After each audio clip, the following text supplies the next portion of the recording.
Hello সবাইকে, একটা video নিয়ে চলে এলাম। সেদিনকে গেছিলাম বাড়িতে, গিয়ে দেখি মা পালং চিকেন রান্না করছে। আমাদের বাড়িতে পনিরটা কম হয়, যেহেতু পনিরটা কেউ খেতে চায় না। এখানে পালংটা পেস্ট করে রাখা আছে, তার আগে তোমরা দেখতেই পেলে পেঁয়াজটা কড়াইতে ভাজা ভাজা করছে। চিকেনটা ম্যারিনেটের জন্য এখানে ধনে গুঁড়ো, জিরে গুঁড়ো, কাশ্মীরের গুঁড়ো, হলুদ গুঁড়ো, টক দই, টমেটো পেস্ট, আদা রসুন, কাঁচা লঙ্কা পেস্ট দিয়ে ভালো করে ম্যারিনেট করে রেখে দিয়েছিল। মা বেশিক্ষণ রাখতে পারেনি, তোমরা চাইলে এখানে 1 ঘন্টা রাখতে পারো। তারপরে ম্যারিনেট করে করা চিকেনটা দিয়ে দিল কড়াইতে। তারপরে একটু নাড়াচাড়ার পরে দিয়ে দিয়েছে পালংটা।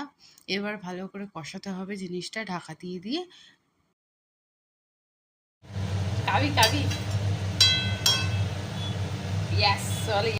মা এখানে রান্না করছে, আমার ছেলে পাশে বসে বসে দেখছে দিয়ান চিকেন কখন দেবে। এখানে আরও 10 থেকে 15 মিনিট ঢাকা দিয়ে রান্না করতে হবে। সিম আছে। তারপর মা এখানে অ্যাড অন করছে চিনি দেওয়ার পরে 5 মিনিট নাড়িয়ে চাড়িয়ে ঘি আর গরম মশলা এখানে অ্যাড অন করতে হবে। ঘি আর গরম মশলা পড়ে গেলে আর 2 মিনিট নেড়ে চেড়ে গ্যাসের ফ্লেম অফ করে দিতে হবে। তোমরা বাড়িতে কে কীরকমভাবে তৈরি করো অবশ্যই শেয়ার করো। আমরা তো এইভাবে বানিয়ে খেলাম। কমেন্ট সেকশনে জানিও।